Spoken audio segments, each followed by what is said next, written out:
Vamos lá. Ontem nós falamos de experimento aleatório, não foi isso? Além de experimento aleatório, a gente falou de espaço amostral e falou de evento. Vamos lá. Experimento aleatório, só relembrando, é qualquer experimento que é repetido diversas vezes. Isso a Agatha até falou ontem. Foi isso? A Agatha deu uma senhora aula.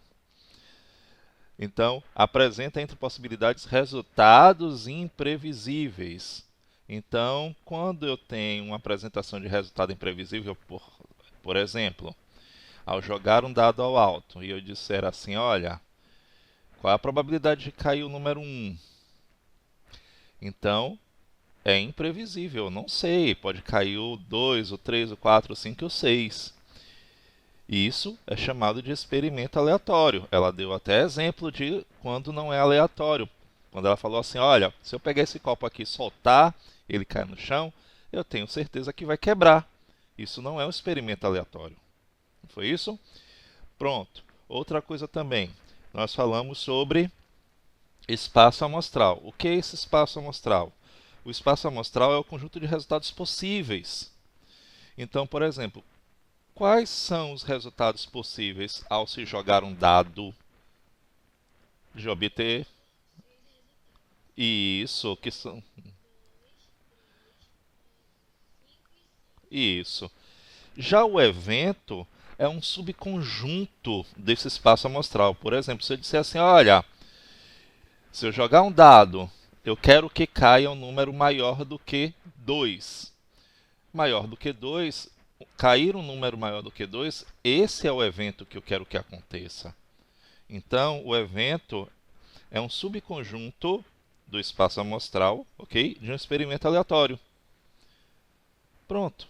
Foi só isso que a gente trabalhou ontem. Aí a gente trabalhou o princípio de multiplicativo, de contagem. Por exemplo, se eu lançar dois dados ou duas moedas, como é que eu faço? Como é que vai ser o meu espaço amostral? Então, por exemplo, se eu lanço dois dados, meu espaço amostral ele vai ter quantos elementos? Aí eu faço e vou utilizar o princípio multiplicativo. Um dado tem 6 faces, eu vou fazer 6 vezes 6. Então, esse é o princípio multiplicativo. Se eu lanço três dados, eu vou fazer o quê? 6 vezes 6 vezes 6. Por que, que 6 vezes 6 vezes 6? Porque ele tem 3 vezes e eu tenho 6 faces num dado, não é isso? Se for uma moeda, ela vai ser lançada duas vezes, eu vou fazer o quê? 2 vezes 2. Isso. Pronto, foi isso que nós trabalhamos ontem.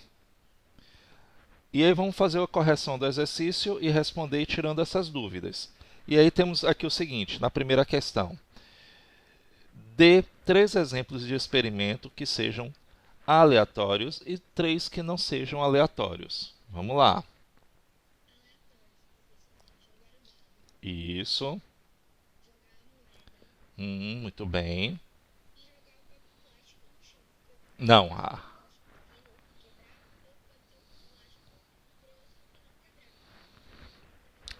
Não, mas aí você sabe, porque se você souber que ele é fino ou ele é grosso, por exemplo, você vai saber se ele vai quebrar ou não. Entendeu?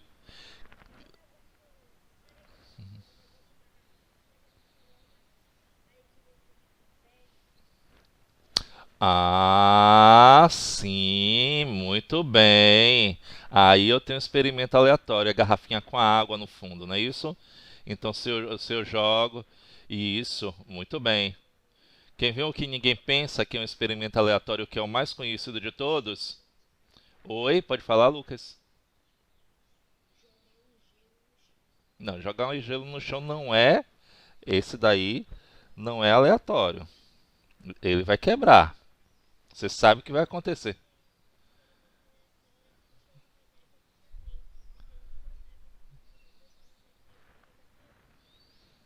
Pronto.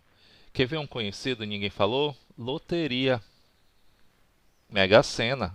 É um experimento aleatório. Não é isso? Pronto. E o que não é aleatório é o caso do copo, se eu atirar o copo, não é isso? Jogar o celular. Isso. Pronto. Então bora lá. experimento aleatório, vou botar aqui os que vocês citaram.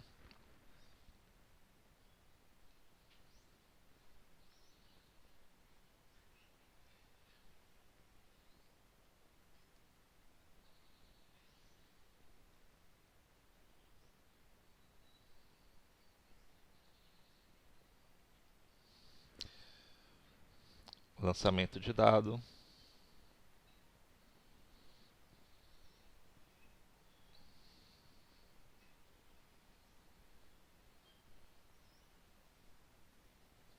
Moedas.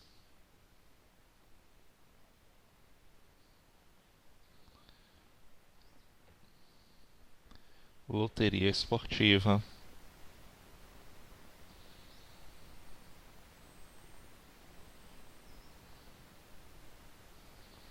Ou até a Mega Sena. Que loteria. Bota aqui loteria, bota aqui só loteria, pronto, etc. Ele só quer três, tá bom. E não aleatório.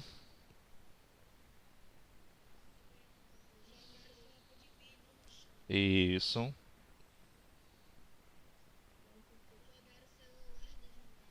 isso.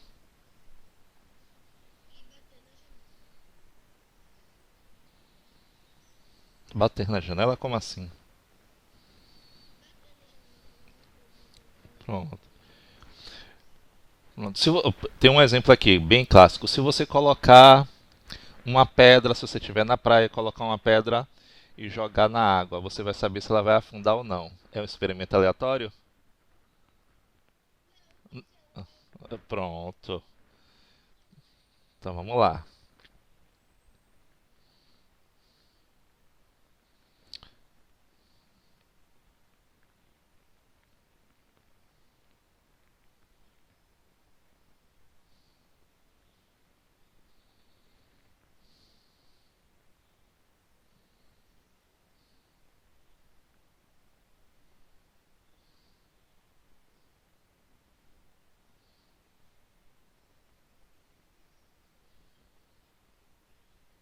Copo de vidro. Tem que ser específico.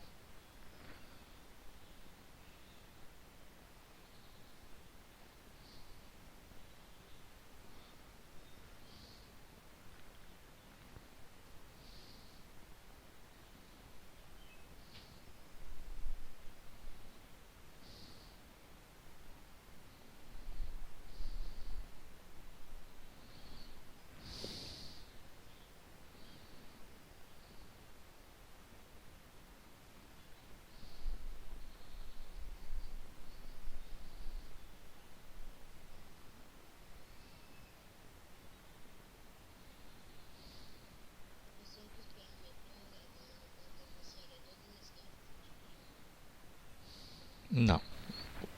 Mesmo, não, mesmo assim você vai saber. Ou mesmo assim você não vai saber, porque são 52 cartas.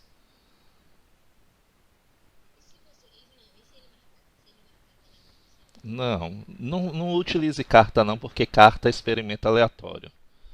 Entendeu?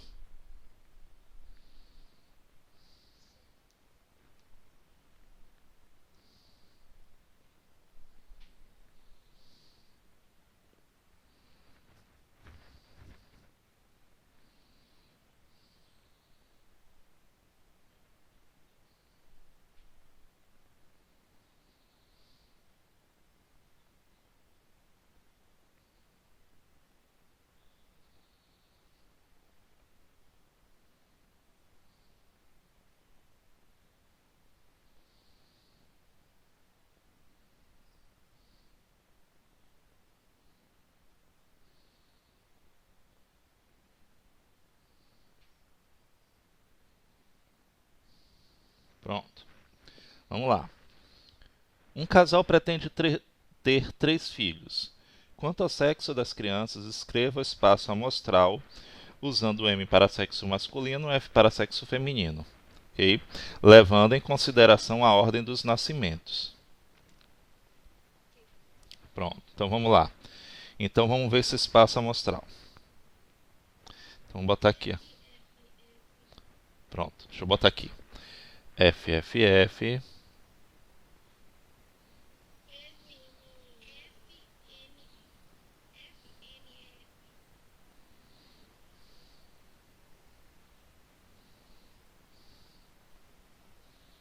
FMF,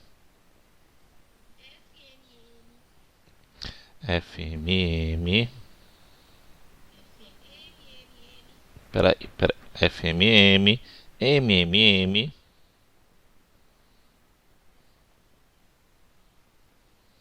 o que mais? FFM,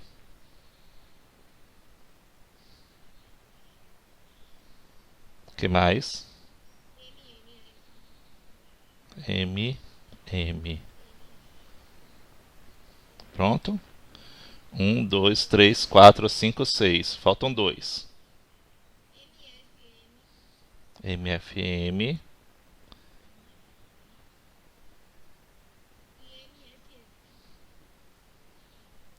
MM. MFF. Deixa eu ver se não há uma repetição aqui. Não, não tem repetição não. Pronto. Como é que eu vou saber que estão todos aí? O sexo só tem o masculino e feminino. São dois, não é isso? São 3 filhos. Então, meu experimento aleatório, quem tem que ser 2 vezes 2 vezes... Não é 2 vezes 3. 2 vezes 2 vezes 2. É 2, 3 vezes. É potência. Então, meu experimento aleatório tem que ter 8 possibilidades. Temos aqui o seguinte, ó, preste atenção nessa questão, por isso que a gente precisava da questão de ontem, ou da questão anterior, que eu falei para você, eu só preciso da questão anterior para poder fazer, da questão 2. Luciana é filha única do casal que pretende ter mais 2 filhos. Escreva o espaço amostral E em relação ao sexo dos prováveis 3 filhos dos pais de Luciana. Use M para masculino e F para feminino, levando em consideração a ordem dos nascimentos.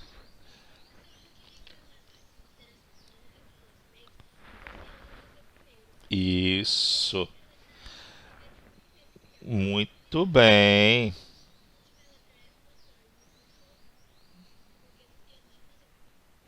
Não, assim, ó, ela já nasceu, mas as outras eu tenho que levar em consideração. Pode nascer mais 2 meninas, não é isso? Pode nascer mais 2 meninas, pode nascer uma menina, pode nascer 2 meninos. Mas eu tenho que levar em consideração que Luciana já nasceu e ela é do sexo feminino. Então, meus. Isso, então, F, como você falou. Então vamos lá, como você falou. Então, primeiro eu tenho que ter o F.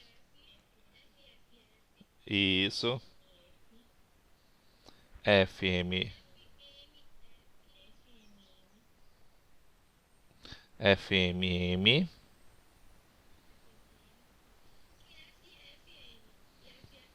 Pronto.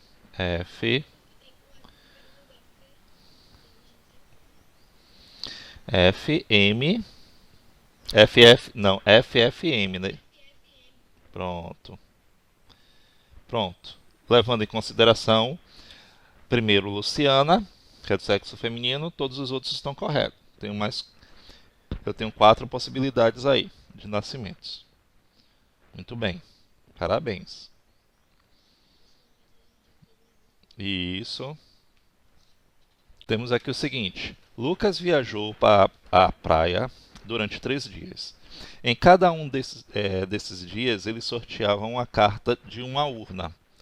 A urna continha apenas 2 cartas, com a letra S, que indicava que Lucas deveria caminhar na praia, e a outra com a letra N, que indicava que Lucas não deveria caminhar na praia. O sorteio feito por Lucas é um experimento aleatório. Eu já está afirmando aí. De acordo com essas informações, indique o que se pede. O espaço amostral desse experimento. Então a gente vai usar. Só um minutinho. Ó, só lembrando que ele quer que use a letra S, não é isso? Que ele indica que ele vai sim à praia. E N, que ele não vai. Então, são 3 dias. Então, eu tenho todos os dias um sorteio. Então, pode ser S ou N. Então, vamos lá. Meu espaço amostral. Vamos botar aqui. Já sabe que tem quantos elementos no meu espaço amostral? 8, não é isso? Porque é o que? ou S ou N, ou seja, são duas possibilidades, ou é sim ou é não. 2 vezes 2 vezes 2 que dá 8. Então vamos lá, diz aí.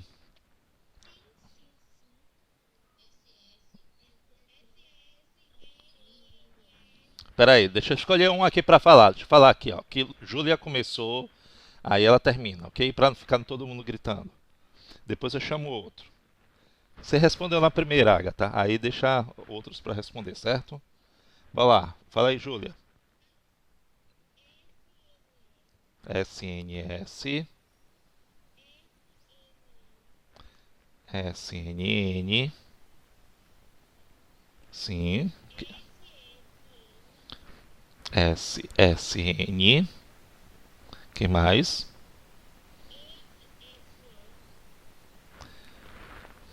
Pronto, que mais? NNN, NSN. Todos estão aí? 1, 2, 3, 4, 5, 6, 7. Tá faltando um.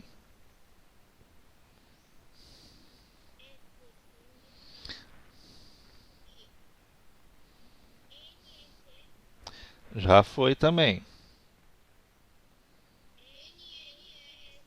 NNS. Pronto.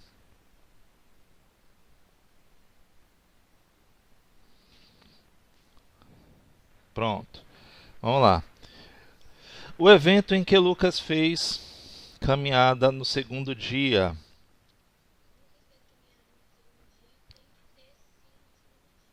Pronto.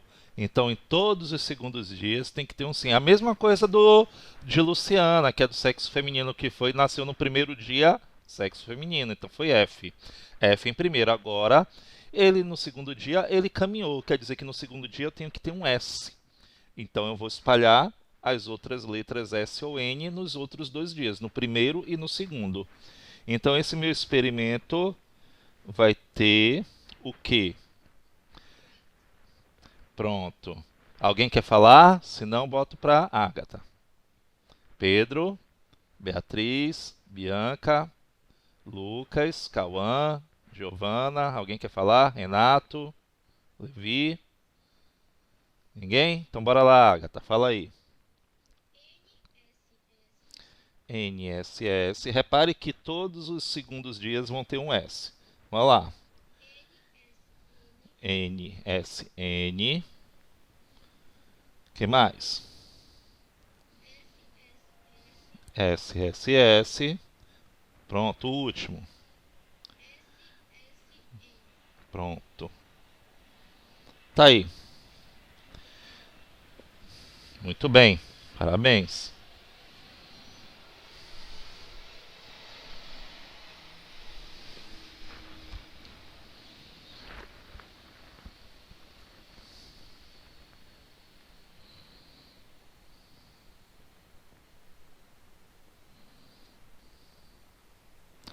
Vamos ao próximo. Questão e última, para a gente ir para cálculos de probabilidade. Questão de número 7. Questão de número 7, temos aqui o seguinte. Para a festa junina da escola, Antônio e Cássio se candidataram à vaga de noivo do casamento caipira. Valéria, Júlia e Fabiana se candidataram para a vaga de noiva. Houve um sorteio para decidir quem seriam os noivos. Use as iniciais dos nomes para cada um deles para a representação do espaço amostral e do evento associado a esse sorteio, considerando as informações indiquem. Então, o evento A. O evento A, temos o seguinte: espaço amostral dessa situação. Pronto.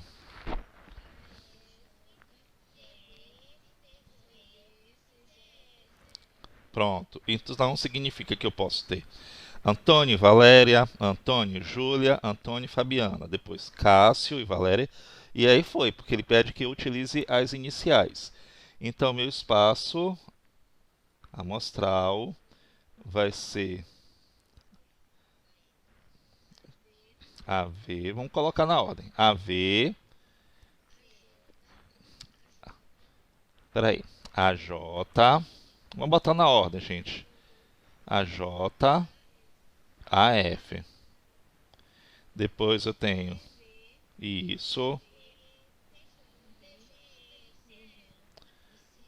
CJ e CF. Muito bem.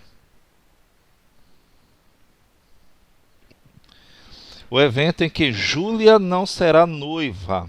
Então eu vou tirar o J de todos aí.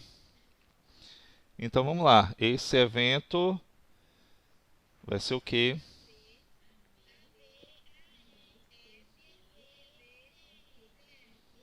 É só eu tirar o J aqui de todo. Então AJ, AF. Oh, eu vou tirar o AJ que eu falei. AJ, AV, AF. Depois CV e CF.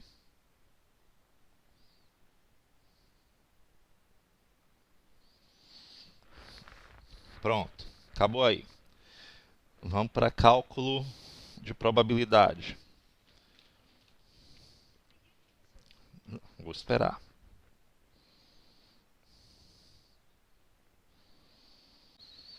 Vamos dizer que, vamos pegar aquele exemplo que a gente teve aqui de uma questão, por exemplo, de um dado, de um número ocorrer seja maior do que 2. Então, ao lançamento de um dado, eu tenho o meu espaço amostral com quantos elementos?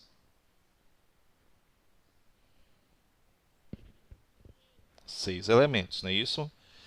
E meu evento vai ser o seguinte, então o meu espaço amostral, vou botar aqui, ó, lançamento de um dado,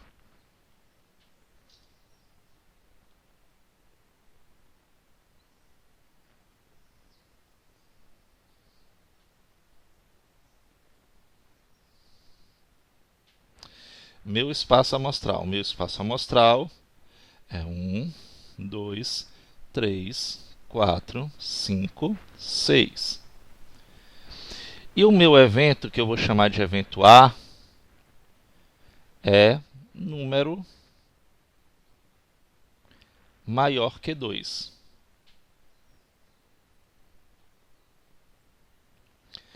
Minha pergunta é, qual a probabilidade de cair um número maior do que 2, que vai ser esse evento daí?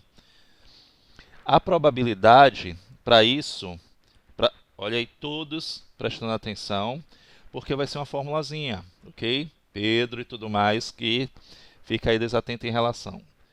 A minha fórmula vai ser essa daqui, vai ser uma razão, ou seja, vai ser uma fração. Qual vai ser essa razão? Ele está dizendo aqui, ó, número de resultados favoráveis para este evento A e o número de resultados possíveis. O número de resultados favoráveis ao evento A, no meu caso aqui, do exemplo que eu coloquei, o evento A é um número maior do que 2. E número de resultados possíveis, esse número de resultados possíveis, que é o denominador dessa fração, sempre vai ser quem? O meu espaço amostral. Então, qual é a probabilidade? Isso. Então, a probabilidade, então vou botar assim, ó, a probabilidade de ocorrer esse evento A vai ser igual a 4, porque o meu evento, vamos colocar aqui a resposta para esse evento, que eu não coloquei. A probabilidade de ocorrer esse evento, ó, quem são os elementos do evento A de ser um número par? Então, o evento A é 2, 3, 4, 5. Desculpe, maior do que 2 não. 3, 4, 5 e 6. Pronto. Então, a probabilidade de ocorrer esse evento A vai ser 4, ó, que é o número de casos favoráveis, sobre 6. Pronto. Simplificando, eu tenho a obrigação de simplificar, ok? Toda fração que for possível, a gente é obrigatório do aluno. Eu vou ter uma probabilidade de 2 em 3. Pronto, 2 para 3. A gente fala 2 para 3, ok? Então, são 2 chances em cada 3 no total. Mas eu quero isso...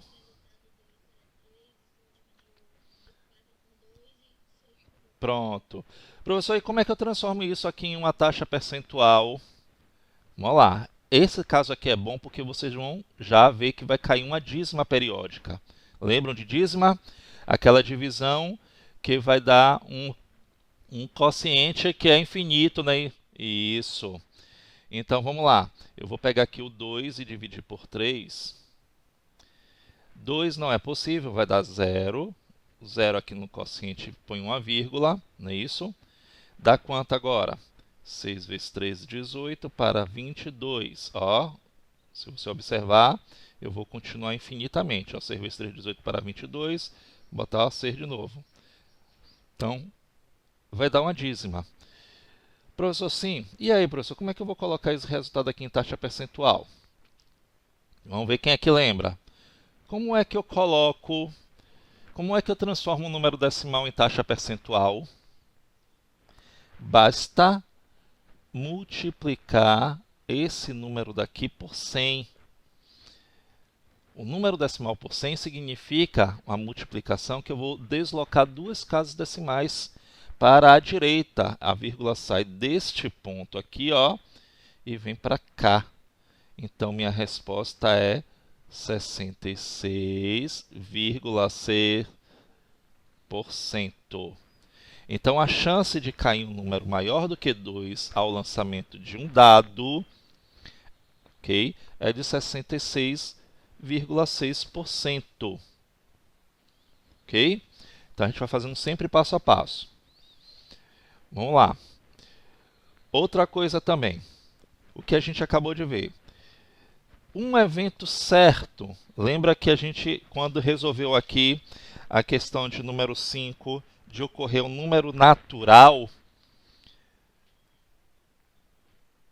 observe o seguinte. Se meu espaço amostral, aliás, deixa eu sair daqui dessa questão, é melhor. É o evento certo e o evento impossível.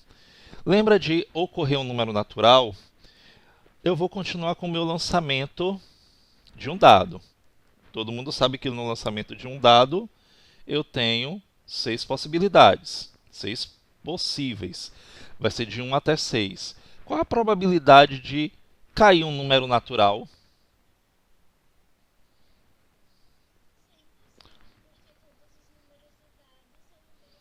Muito bem, 100%, porque todos os meus resultados, ou seja, nesse meu experimento aleatório, todos os números possíveis eles são números naturais. Então, meu evento vai ser chamado de evento certo. Então, todas as vezes que eu tiver 100% de ocorrência para meu evento, ele é chamado de evento certo. Agora, se eu digo, olha, e se cair um número maior do que 6 ao lançamento de um dado? E aí? Pronto. Então eu tenho 0 chances, né? Isso não é possível cair um número maior do que 6, porque no meu experimento aleatório de um dado só vai de 1 até 6. Então é impossível cair num número maior do que 6. Então isso é chamado de evento impossível, porque a probabilidade de ocorrer esse evento é 0, é nula, ok? E no caso de evento certo, a probabilidade de cair, de ter esse evento é de 100%, ok? É de 1. Então vamos lá, vamos continuando.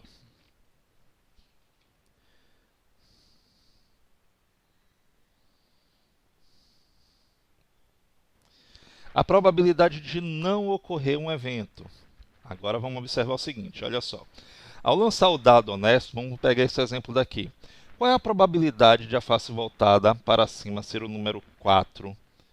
O espaço amostral dessa situação é 1, 2, 3, 4, 5 ou 6, ou seja, tem 6 elementos.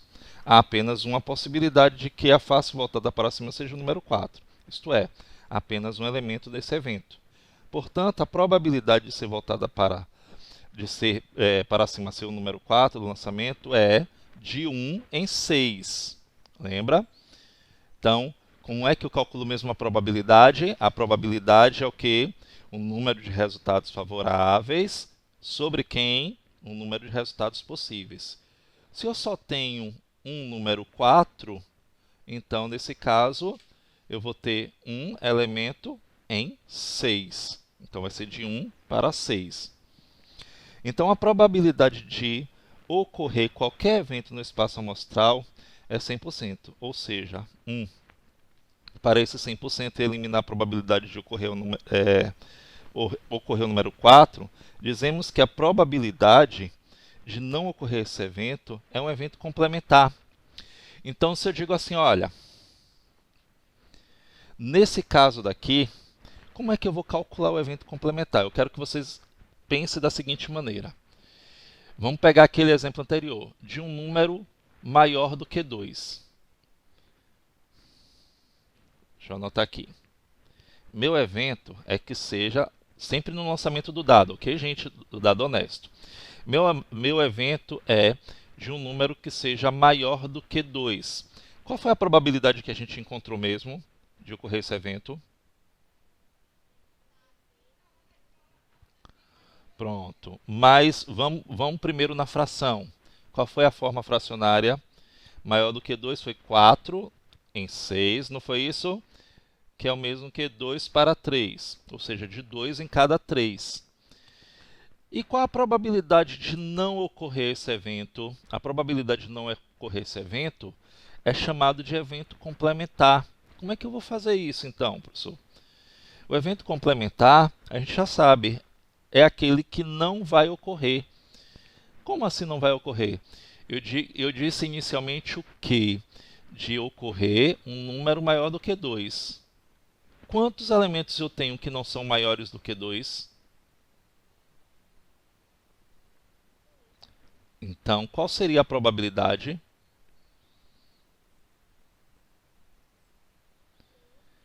2 para 6, que é a mesma coisa que, simplificando, 1 em 3. 1 em 3, não é isso?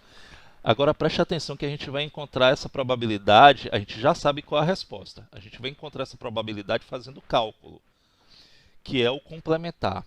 O complementar, a gente vai fazer o seguinte, olha só. O complementar de A, eu vou colocar um tracinho aqui para indicar que esse complementar. Ó, eu tenho o meu espaço amostral que corresponde a um inteiro, menos a ocorrência da probabilidade de ser um número maior do que 2, que foi 2 em 3. Bora lá, repetindo. Professor, de onde é que veio esse 1 aqui? Esse 1 inteiro significa que eu tenho 100% de chances de ocorrer, ou seja, 1 inteiro, menos a fração que corresponde ao quê? A possibilidade de ocorrer um número maior do que 2. Meu resultado aqui tem que dar o quê? 1/3, que foi o que a gente encontrou, não foi isso? Que são os números menores do que 2. Então, qual é a probabilidade de não ocorrer esse evento? Vamos lembrar como é que a gente faz aqui, ó. Parece com número misto. Eu vou multiplicar, só que eu vou observar quem é a operação. Eu vou multiplicar aqui, e aqui eu vou subtrair, porque eu faço 3 vezes 1, 3. 3 menos 2, 1. E vou repetir o denominador. Olha aí o que eu forcei Júlia a calcular mentalmente. Deu esse mesmo resultado aqui, ó. Tá vendo? Então, foi a probabilidade de não ocorrer o evento que eu dei. Qual foi o evento que eu dei? De ser um número maior do que 2. Isso. E qual é a probabilidade de não ocorrer esse evento? 1 em 3. Por quê, professor? Porque é o seguinte, se eu pegar a probabilidade de ocorrer o evento, que é 2 em 3, e somar com a probabilidade de não ocorrer, a gente sabe que numa adição eu conservo aqui, ó, o denominador e somo. 2 mais 1, 3. E 3 dividido por 3 dá o quê? 1 inteiro. Olha ele aqui, ó. Tá vendo? Então, quando eu somo os dois, dá o resultado de 100%, que é o evento. Evento certo. Vamos entender fazendo o exercício. Vamos lá. Primeiro a gente vai começar com probabilidade de ocorrer, ok? No lançamento de 6 faces, de um dado de 6 faces, qual a probabilidade, ok, de obter na face superior um número 6? Lembre-se que meu espaço amostral é quem mesmo? Para o dado?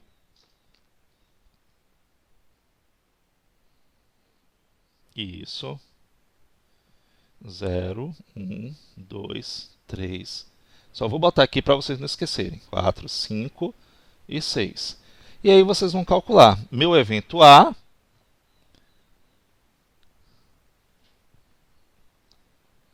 é esse aqui, para obter o número 6. Quantos elementos ele tem?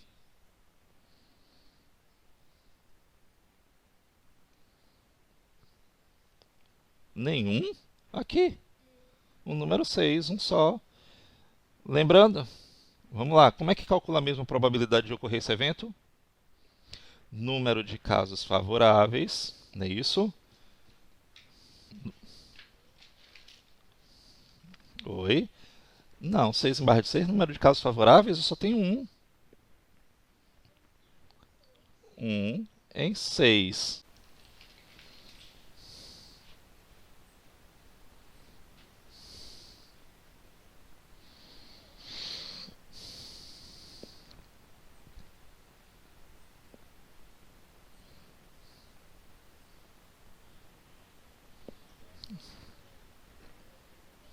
Isso.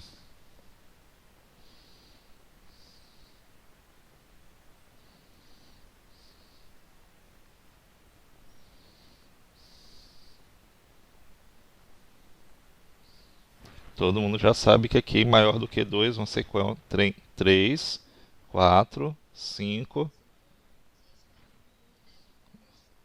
Isso. Não esqueçam de simplificar. Então, letra B,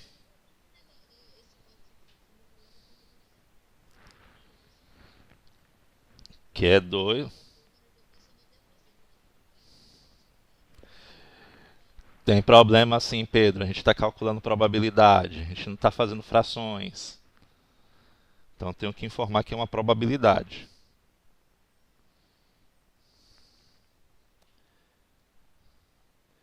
Letra C. O evento C. Isso.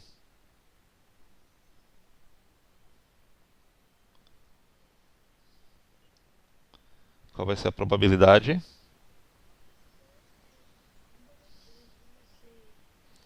Simplificando. Muito bem.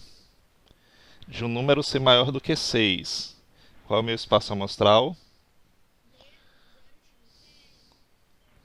Isso. Então eu vou botar aqui D. Vou botar vazio. Esse é o símbolo de vazio, viu? Uma bolinha cortada assim, ó. Você pode colocar assim. Então significa que eu vou ter na letra D 0 em 6. Zero chances. E a letra E, um número menor que 10. Isso.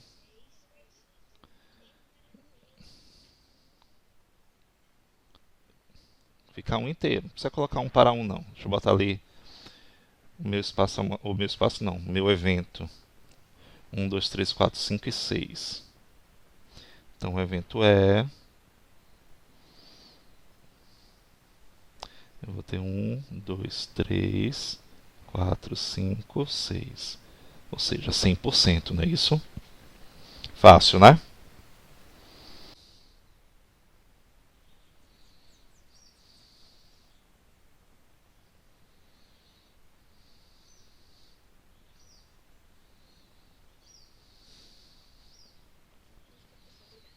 Ok, vamos lá.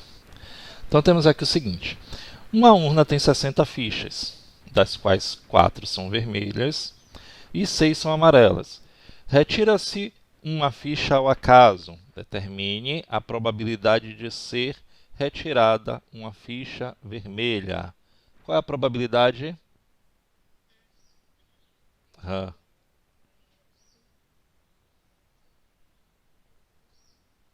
pronto. Simplificando por 4, 1, 15, 1 para 15, não é isso? Pronto. Não precisa por enquanto transformar não. Na letra B, e aí, quem acertou a probabilidade de ocorrer esse evento B? A gente tem que entender o seguinte, de não ser retirada uma ficha amarela, então vai ser o complementar, não é isso? De ser retirada uma ficha amarela, é 6 em 60.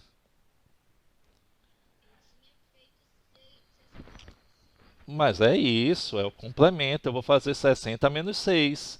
Então, eu vou fazer 54. Isso mesmo. 54 eu posso simplificar aqui por 6, que dá 9 em 10, não é isso?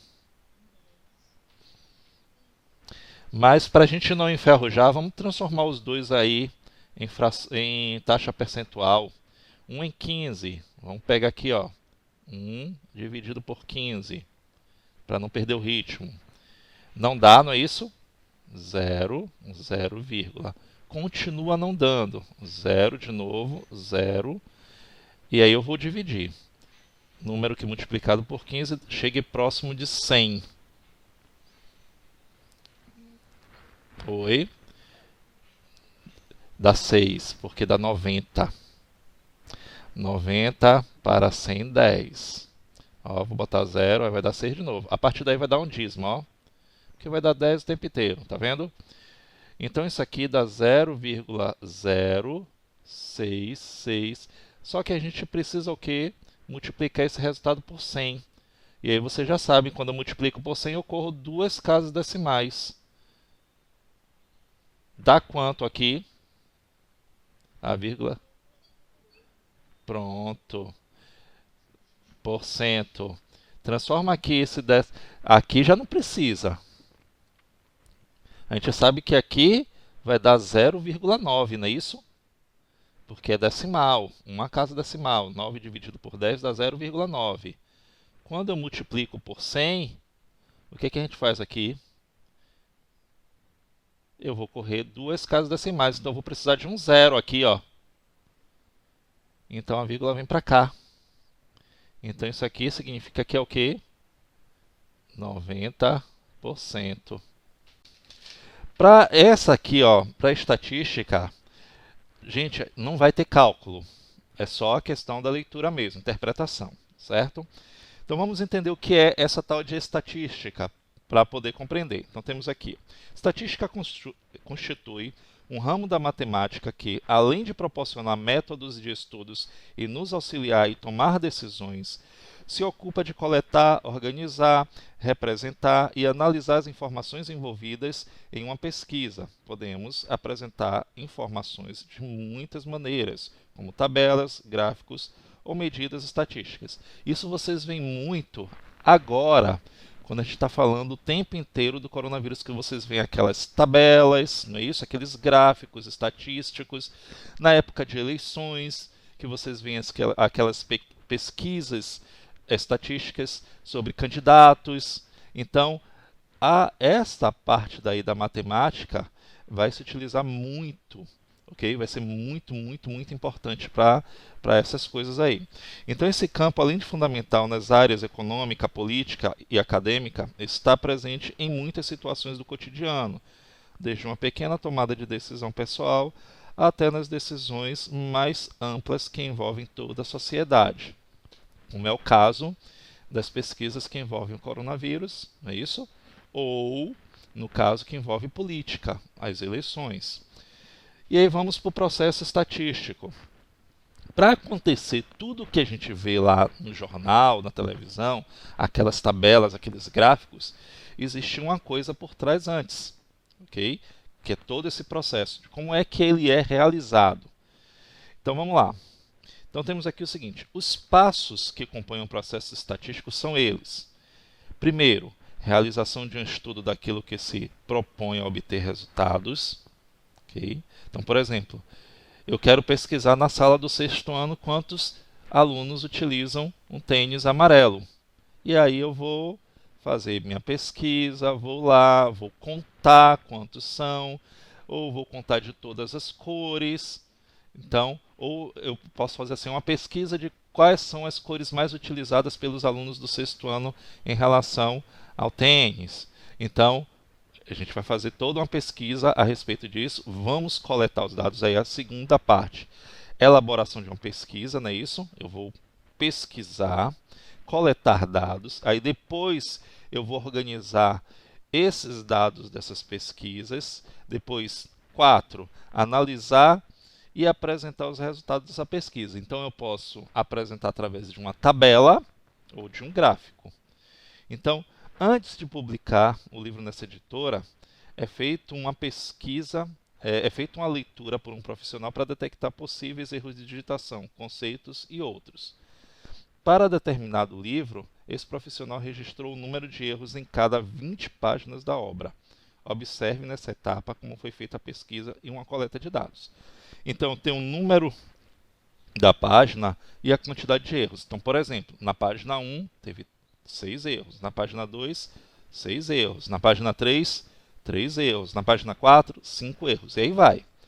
Em seguida, ele organizou os dados em ordem crescente por erros, de erros por página. Nessa etapa foi feita a organização dos dados coletados. Número da página, o que foi que ele fez aqui? Ele colocou a quantidade de erros em ordem crescente. Observe aqui na segunda linha, tá vendo?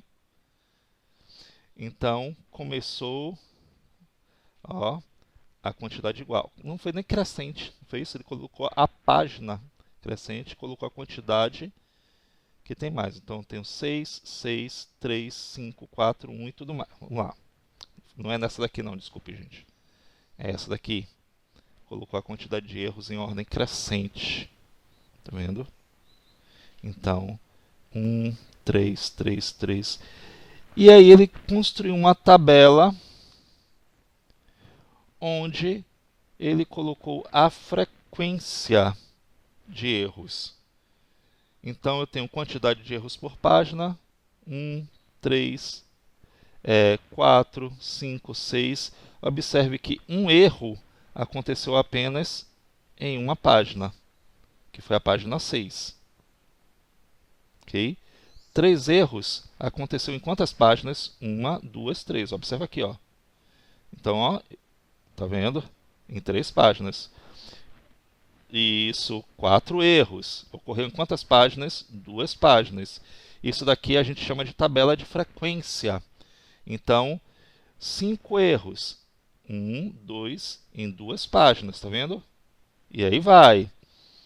Então, isso. E aí vai. Isso aqui é uma tabela de frequência. Vamos continuando.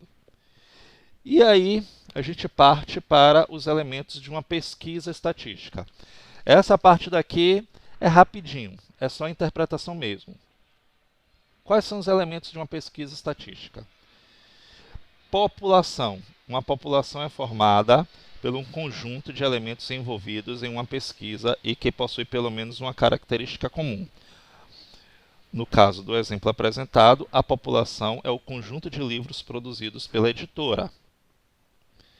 Amostra. A amostra é um subconjunto formado por elementos retirados de determinada população.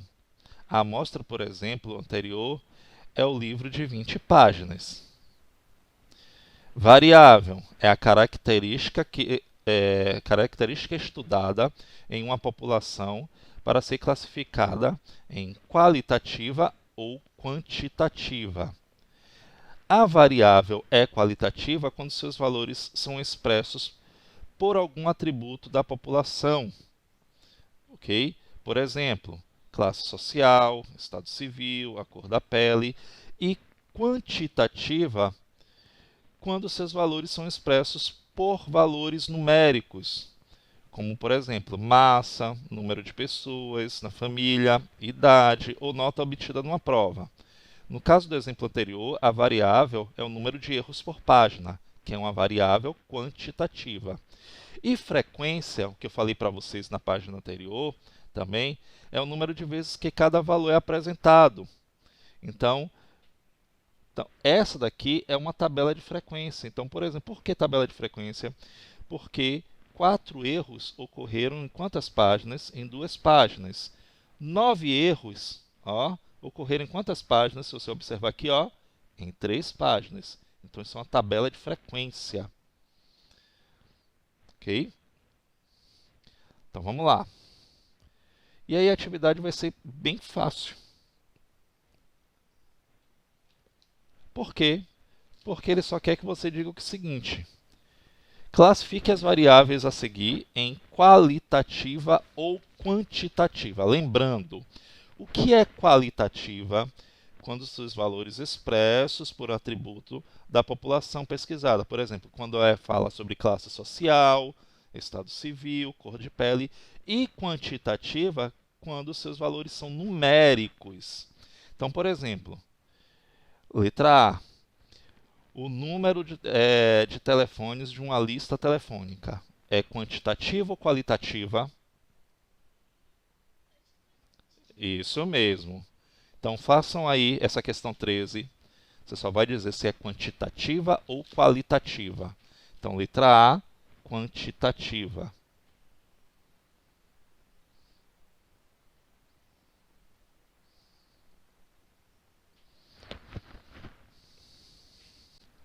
Quantitativa ou qualitativa na letra B?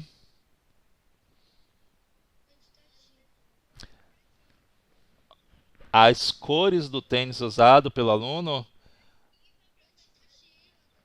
é qualitativa, porque é um atributo. Gente, quando é quantitativa, é quando a gente fala de números. A quantidade de tênis usado pelos alunos. Não é isso? Que pode ser tênis ou pode ser sapato. Então, aí seria a quantitativa, mas ele está falando sobre um atributo que é a cor. A cor dos olhos dos funcionários. Qualitativa também. A altura, olha aí, a altura dos alunos. Se eu estou falando de número, isso, quantitativa. Fala de altura, muito bem, que é número. A quantidade de bactérias por litro de leite. Isso, fala de números também, quantidade. A classificação do atendimento do balconista da farmácia é bom. Isso, a atribuição de qualidade, qualitativa. O preço dos televisores na loja rural da central da cidade, na rua central da cidade. Isso, quantitativa, está falando de preço.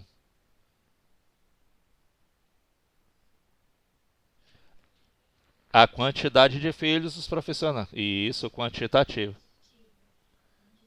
Quantitativa. Pronto, isso mesmo. Muito bem. 14. Determinada marca de arroz indica na embalagem que o pacote possui 1 kg do produto. Para verificar se a informação está sendo respeitada, uma amostra de 20 dessas embalagens foi analisada e o resultado obtido em gramas está representado a seguir. Então, aí você tem 990 gramas, 985, 1000 gramas. Então, você está vendo aí que nem todos os pacotes têm exatamente 1 quilo, que corresponde a 1000 gramas. Tem menos ou um pouco mais. De acordo com as informações, determine qual o valor de massa aparece com maior frequência. 1000 é o que aparece com maior frequência. Isso. Então, será que é o de 1000 mesmo? 990 aparece quantas vezes?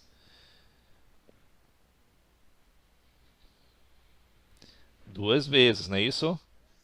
Então, 990 aparece aqui e 990 aparece aqui. Vamos botar aqui com cor diferente. Depois, vamos ver o 985. Aparece quantas vezes? Aqui, aqui,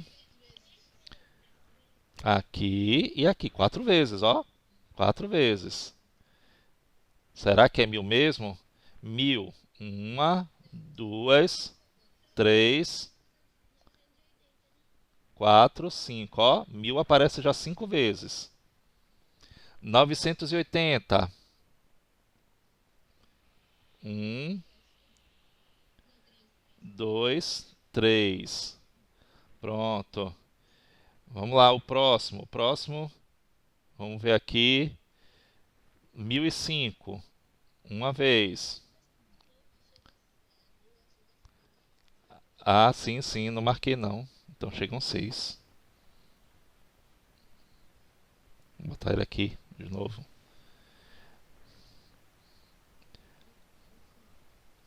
1005 só apareceu uma vez? Uma vez. Uma vez só. Vamos lá, o próximo. 1010. Um, dois, três. E 1015 só apareceu uma vez. Então quem é que tem maior frequência? 1000 gramas. Então a letra A, 1000 gramas.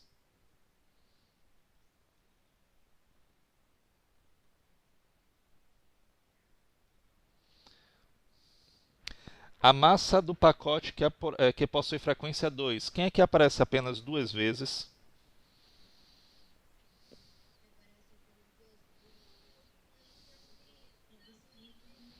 Isso, 990 gramas. Pronto, acabou. Vamos para o gráfico.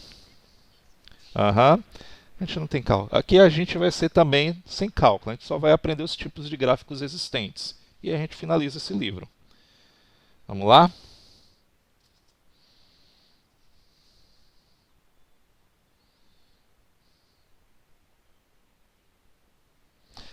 Bom, os gráficos são representações visuais utilizadas para exibir dados, sejam eles sobre determinada informação, sejam valores numéricos. Em geral, são utilizados para demonstrar padrões, tendências e ainda comparar a evolução de informações qualitativas e quantitativas em determinado espaço de tempo. Os gráficos estão presentes nos mais diferentes meios de comunicação visual, como televisão, jornais, revistas e internet, e estão ligados aos mais variados assuntos do nosso dia a dia. Okay? Os elementos essenciais de um gráfico são: gráfico, todo gráfico tem que ter um título, que em geral é relacionado à informação que está sendo apresentada, a fonte, okay? É comum que os gráficos apresentem a fonte, ou seja, onde as informações apresentadas foram retiradas, e a legenda, que auxiliam na leitura das informações apresentadas. Junto delas podem aparecer cores que se destacam nas informações. Então, isso. E a data, que é o último que está aí, que se refere ao dia, ao mês, ao ano que foram recolhidos os dados no gráfico. Então aqui a gente pode observar isso no gráfico aqui, ó. O título, não é isso? Deixa eu aplicar aqui. Então aqui a gente vê logo de cara o título. Isso. A gente vê aqui embaixo a legenda, não é isso? Que Isso, aqui são as cores, está aqui para poder nos auxiliar. Aqui eu tenho, vou botar aqui, ó, legenda. Aqui é o título. Isso aqui é a fonte. Pronto. E a data? Aqui a data está aqui, ó. Oh, que são os anos que ocorreram aqui, ó. Isso. E aí vamos ver alguns tipos de gráfico. E aí nós temos os tipos que são gráfico de barras, que podem ser barras verticais ou horizontais, como é o caso desse gráfico daqui, ó, desse laranja. É um gráfico de barras vertical.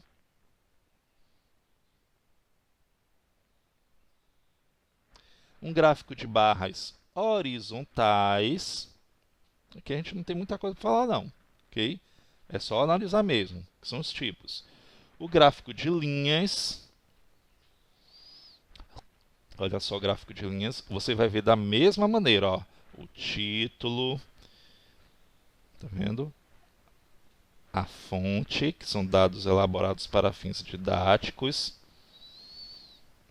Tá vendo? Esse aqui não tem legenda. Esse aqui está bem claro, não precisa de legenda, porque não tem cores variadas. Aqui também, no caso do gráfico de linhas, ele também não tem necessidade de uma legenda.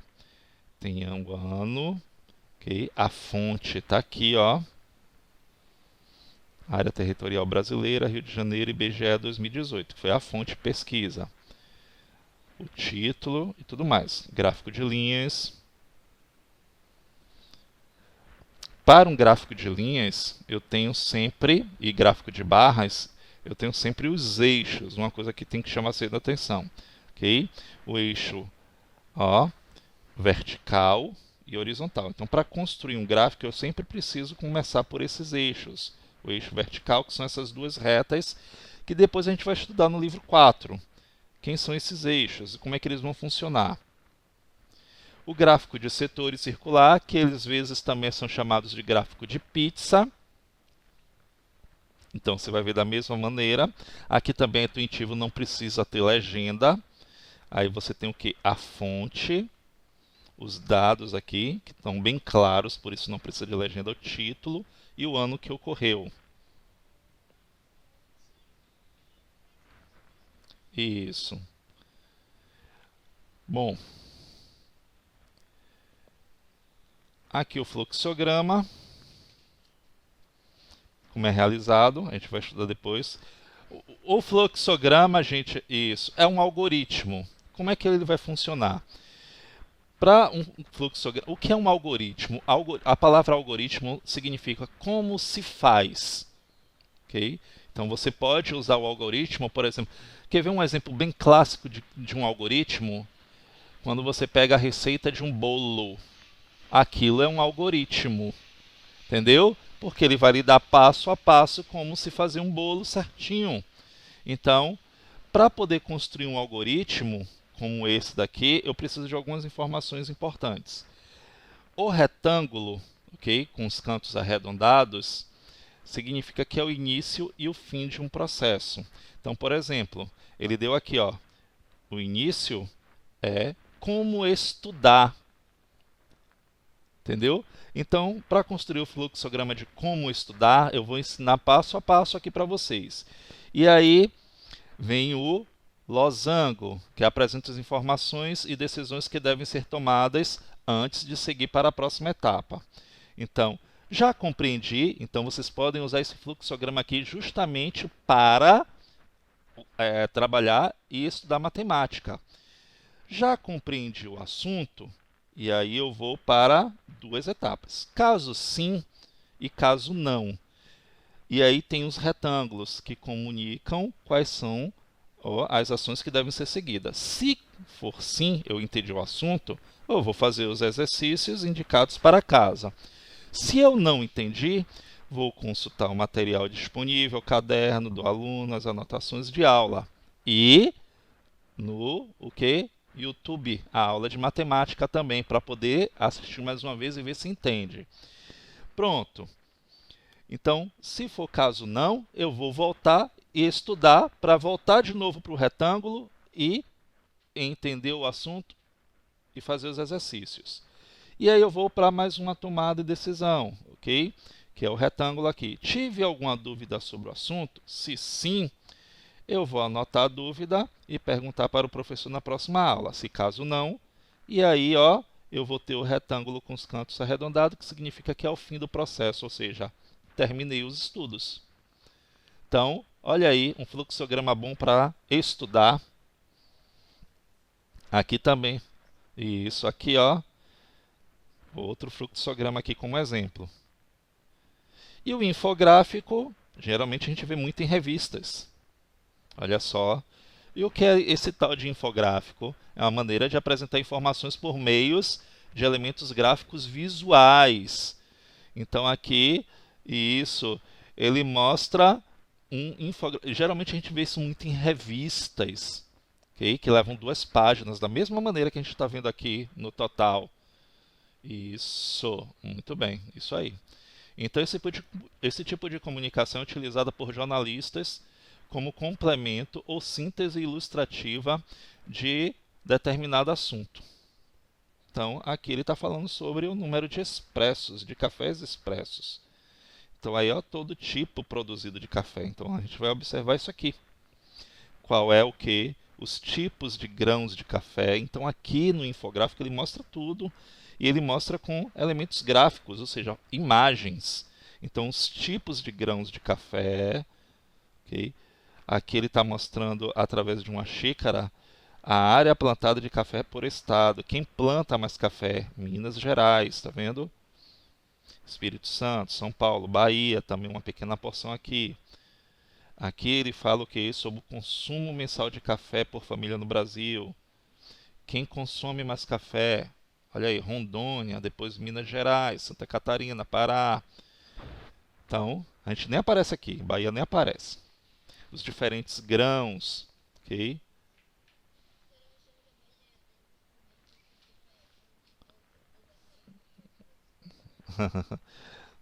Tá certo, bora lá. E aí vem a questão de número 15. Vamos fazer só essa aqui que a gente tem esse tempo aqui. É mesmo. Eu, na idade de vocês, malmente bebia café, eu nem gostava.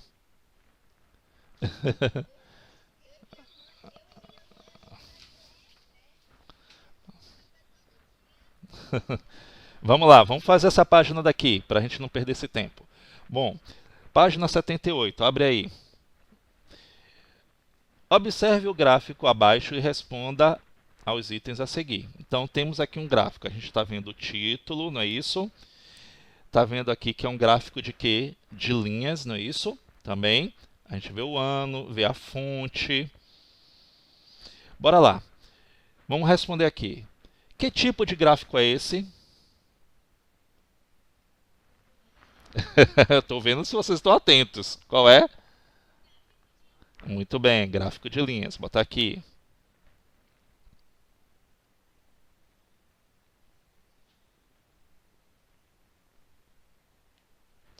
Qual é o título do gráfico?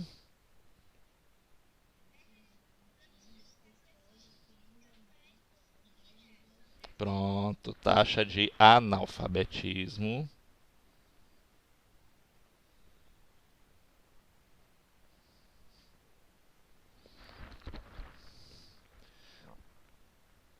Das pessoas de 15 anos ou mais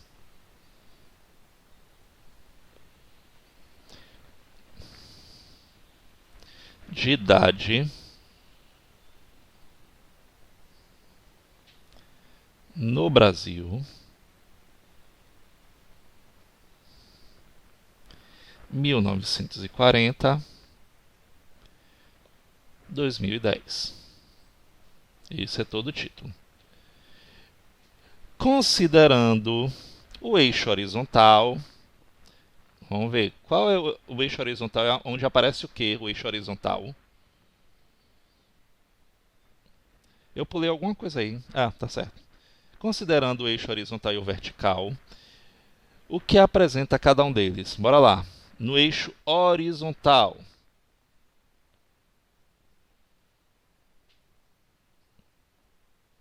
o que é que aparece nele? Olha direito, horizontal, horizonte. Lembre da linha do horizonte. Não, não, não, não, não. O ano, isso. O ano em que foi o quê? Mensurada a taxa de analfabetismo. Bota aqui, ó. Apresenta. Gente, ó. Horizontal, vertical. Toda vez que você falar horizontal, lembre da linha do horizonte quando você vai na praia, quando você vê aquela linha lá distante, linha do horizonte.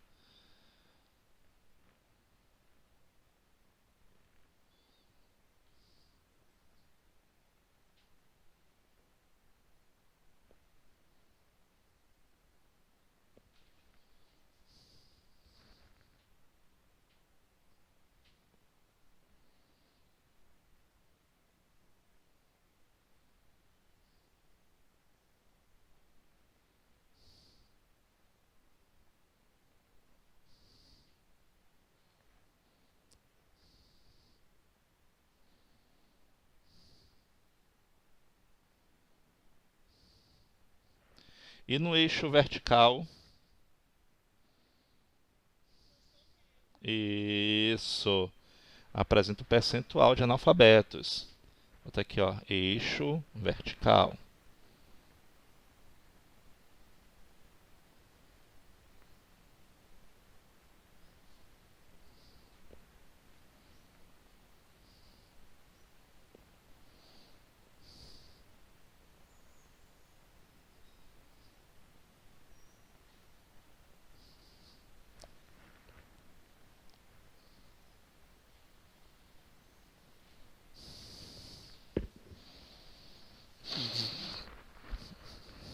Anota aí. Vocês vão ter pouquíssima atividade para casa. E a gente finalizou. A gente não vai precisar fazer pesquisa estatística porque a gente vai para o livro 4, já nas próximas aulas.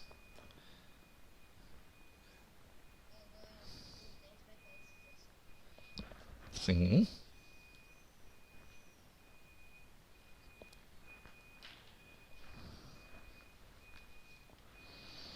Letra D. Posso sair daqui? Dá um print aí na tela.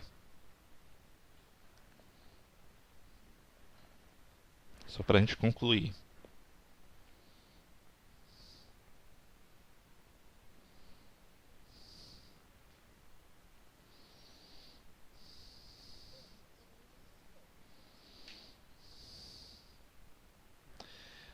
Qual é a fonte do gráfico? Isso. IBGE. Isso, bota aqui, ó. IBGE. Censo demográfico.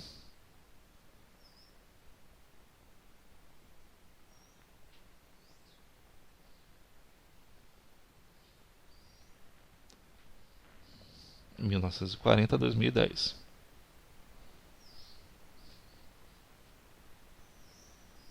Esse gráfico tem legenda? Não, gente. Onde é que está a legenda aí? Tem legenda não. E para finalizar nossa aula, o que que vocês observam aí sobre esse gráfico? O que que a gente pode concluir sobre ele? Observe lá.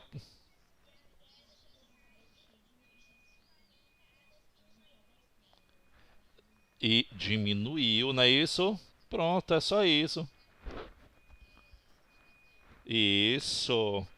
A taxa de analfabetismo caiu nos anos seguintes. Vamos lá.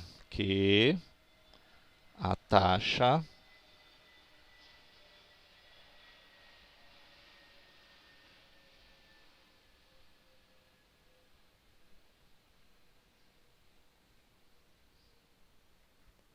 vem caindo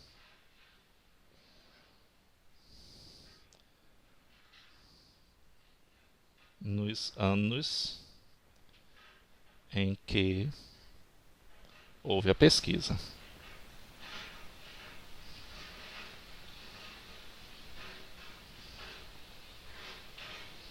Pronto. E aí finalizamos.